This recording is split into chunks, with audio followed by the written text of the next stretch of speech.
Hello everyone, I'm Viviana and today I'm going to be talking about how is Mexico and its people represented in American movies. Research question 1. I mainly chose this topic because it's like a way of speaking up on behalf of my people and have a say of the discomfort that Mexicans in Mexico feel with this general representation, as we have been stigmatized in the United States and in other countries around the world. Here we can have a glance of the 3 movies I chose for my analysis. All right. So, in Hollywood, Mexican culture has been historically underrepresented. Drug dealers, undocumented, uneducated people as main characters. However, before 1930, no count was made of the people crossing through the Canadian and American borders, even if they planned to stay there for longer than 6 months and emigrate in the country. The same American National Archives say that many people from other countries cross through these 2 borders, especially the Mexican, but being Mexican nationals, the majority or the largest group composing these arrivals. And other studies from Takenaka and Friend say that Latinos or Latin people are typically portrayed as uneducated, unskilled, and low-earning migrants. Maybe this is one of the reasons why early related films showcase Mexican and Mexican-American people in a very negative way, involving all kinds of illicit activities for a living. So a stereotype and a stigma has been created over the community, failing to capture the diverse contributions and authentic culture. This is my first movie that I will further analyze.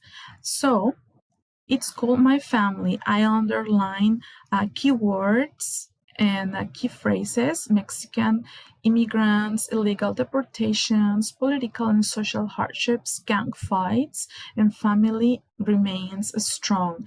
This is the scene 1 and the narrative. The second movie, Mi Vida Loca, or My Crazy Life, okay, is represented mainly by women, but still with gang members, bitter enemies, violence, and death, as you can see in the scenes. And this is the part 1 in its dialogues. And today I will be analyzing Blood In, Blood Out, which is already a classic in Mexico and also in the States.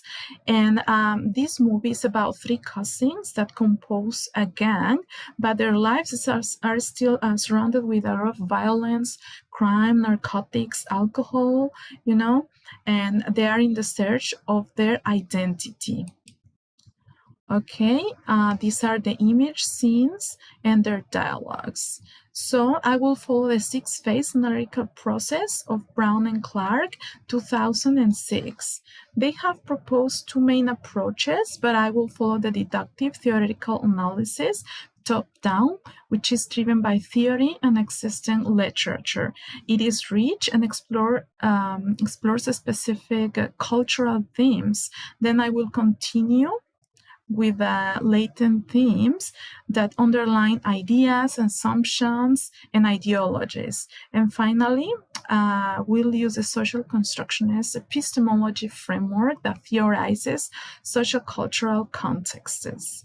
All right, so here please take a look at this small translation from Mexican Spanish slangs that are used all over the dialogues in the 3 movies into English, and these are in the upper right hand, my themes and the codes and the colors that you can visualize. Okay, the stereotypical framework, for example, the most prominent is the green, which are the criminals, and you can see them on the images. And then also in blue, the gang culture. You can see here the gangs. Okay, and the second, exotization of a culture, for example, by clothing. You can see the clothing items or no clothing in the scene 3, all right? And also I added the landscape that are lawless lands represented with sepia colors, okay? And in the narratives of marginalization, we can see sidekicks, which are people with less authority within the gangs.